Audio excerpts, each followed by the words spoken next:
അഴകും ഫാഷനും ഒരുമിക്കുന്ന ഏറ്റവും പുതിയ കളക്ഷനുമായി Misba fancy and gold covering bus സ്റ്റാൻഡിന് പിൻവശം ഓട്ടുപാറ വടക്കാഞ്ചേരി. ഫോൺ 8075677339 8590630709. വടക്കാഞ്ചേരി പുഴയിലെ ചളി നീക്കം ചെയ്യൽ പ്രവൃത്തിയെ സ്വാഗതം ചെയ്ത് പരിസ്ഥിതി സംഘടനയായ ജനനിയുടെ പോരാട്ടം ഫലം കണ്ടുവെന്നും ജനനി പ്രസിഡന്റ് വി അഞ്ജുതൻ പറഞ്ഞു. വടക്കാഞ്ചേരിയിലെ പ്രമുഖ പരിസ്ഥിതി സംഘടനയായ ജനനിയുടെ 5 മാസത്തെ നിരന്തരമായ പ്രക്ഷോഭങ്ങൾ ഒടുവിൽ ഫലം കണ്ടു. കഴിഞ്ഞ പ്രളയത്തിൽ വടക്കാഞ്ചേരി പുഴയിലെ കുമ്മായിച്ചിറയിലും പാലത്തിന് സമീപവും അടിഞ്ഞുകൂടിയ ചെളിയും മണ്ണും കാലവർഷാരംഭത്തിന് മുമ്പ് നീക്കം ചെയ്യാനുള്ള നടപടികൾ അധികൃതർ ആരംഭിച്ചു. പുഴ നവീകരണം അടിയന്തരമായി വേണമെന്നാവശ്യപ്പെട്ട് ജനനി പ്രസിഡന്റ് വി അഞ്ജുതന്റെ നേതൃത്വത്തിൽ പുഴയിൽ രൂപപ്പെട്ട തുരുത്തിൽ കിടന്നുകൊണ്ടുള്ള പ്രതിഷേധ സമരം നടത്തിയിരുന്നു.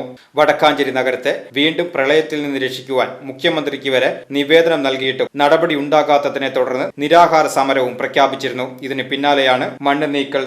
അതേസമയം കഴിഞ്ഞ മാസം 5,27,000 രൂപയ്ക്ക് ലേലം ഉറപ്പിച്ച മണ്ണ് അധികൃതരുടെ കെടുകാര്യസ്ഥത മൂലം പിന്നീട് 2,86,700 രൂപയ്ക്ക് ലേലം ചെയ്തതിലൂടെ സർക്കാർ ഖജനാവിന് 2,40,300 രൂപ നഷ്ടമുണ്ടാക്കിയതായും അദ്ദേഹം കുറ്റപ്പെടുത്തി.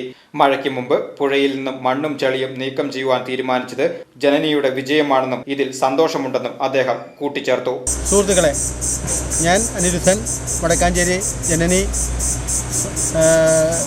സംഘടനാ പ്രസിഡന്റ്. ഇവിടെ വടക്കാഞ്ചേരി പുഴയിൽ നിന്നും മണൽ ഇന്ന് നീക്കം ചെയ്യാൻ തുടങ്ങിയിട്ടുണ്ട്. ഈ മഴ പെയ്യുന്ന സമയത്ത് വേനലിൻ്റെ ഏറ്റവും അവസാന പാദത്തിലാണ് ഇതെടുക്കാൻ തുടങ്ങിയിരിക്കുന്നത്. കാലങ്ങളായി ഈ വേനൽ തുടങ്ങിയപ്പോൾ തൊട്ട് ജനനി ഇതിൻ്റെ സമര രംഗത്താണ്. എല്ലാ അധികാരികളെയും അറിയിക്കുകയും ഈ പുഴയിൽ കിടന്നുകൊണ്ട് പോലും സമരം ചെയ്തിട്ടുണ്ട്. ഈ കഴിഞ്ഞ ദിവസം ഉടനെ മണലെടുത്തില്ല എങ്കിൽ നിരാഹാര സത്യാഗ്രഹം തുടങ്ങും എന്ന് വരെ ഞാൻ പറയുകയുണ്ടായിട്ടുണ്ട്.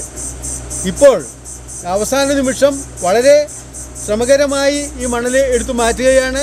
സൗകര്യപ്രദമായ രീതിയിലല്ല, എന്നാൽ തന്നെയും മണലെടുത്തുകൊണ്ട് പോകുന്നു. ആദ്യം ഇതിൻ്റെ വേണ്ടുന്ന രീതിയിൽ ഒരു ടെൻഡർ നടത്തി, ആ തുകയിൽ നിന്നും വീണ്ടും ടെൻഡർ നടത്തി കുറച്ച് വിളിച്ചു, വീണ്ടും ടെൻഡർ നടത്തി വളരെ കുറഞ്ഞ തുകയ്ക്കാണ് എങ്കിലും ഈ സാധനം എടുത്തുകൊണ്ട് പോകുന്നത് നമുക്ക് അഭിമാനകരമാണ്. എന്നാൽ തന്നെയും സമയത്ത് ചെയ്യാതിരുന്നതിൽ ഉള്ള രോഷം, ഉള്ള ബുദ്ധിമുട്ട് നമ്മളെല്ലാവരെയും അറിയിക്കുന്നു. എന്നാൽ തന്നെയും ഈ ചെയ്യുന്നത് ഏറ്റവും വേഗം ചെയ്ത് ഇനിയെങ്കിലും തടസ്സമില്ലാതെ, ഞായറാഴ്ചയാണ് ചെയ്യുന്നുണ്ട്, എന്നാൽ തന്നെയും ഇനിയെങ്കിലും തടസ്സമില്ലാതെ ഇത് ഏറ്റവും വേഗം ചെയ്ത്, ഇപ്പോൾ ഇവിടുന്ന് മാത്രം എടുത്താൽ പോരാ, പാലത്തിൻ്റെ താഴത്ത് നിന്നും കൂടി എടുത്തെങ്കിൽ മാത്രമേ ഇതിന് ഗുണം കിട്ടുകയുള്ളൂ. അതുകൊണ്ട് ഏറ്റവും വേഗം ഈ സ്പോട്ട് ലേലമാണ് നടന്നതെന്ന് പറയുന്നു. ഈ സ്പോട്ട് ലേലത്തിൽ പിടിച്ച ആളിനെ കൊണ്ട് ഇത് ഏറ്റവും വേഗം എടുക്കുന്നതിനും അയാൾക്ക് വേണ്ടുന്ന എല്ലാ സൗകര്യങ്ങളും ചെയ്തു കൊടുത്ത് ഈ മണലെടുപ്പ് പൂർത്തിയാക്കണമെന്ന് എല്ലാവരോടും, ബന്ധപ്പെട്ട എല്ലാവരോടും ആവശ്യപ്പെടുന്നു. ഞങ്ങളുടെ പ്രവൃത്തി ഇത് ഒരു ഫലവത്തായതിൽ ഞങ്ങൾ അഭിമാനം കൊള്ളുന്നു. ഇനിയും ഇത് നന്നായി വരാനായിട്ടുള്ള ശ്രമങ്ങൾ ഞങ്ങൾ തുടർന്നുകൊണ്ടേയിരിക്കും. ഇത് തീർന്നില്ല എങ്കിൽ വീണ്ടും സമരപഥത്തിലേക്ക് ഞങ്ങൾ വരുമെന്നുള്ള കാര്യവും എല്ലാവരെയും അറിയിച്ചിരുന്നു. ജയ് ഹിന്ദ്. VCV news, Vadakkanchery.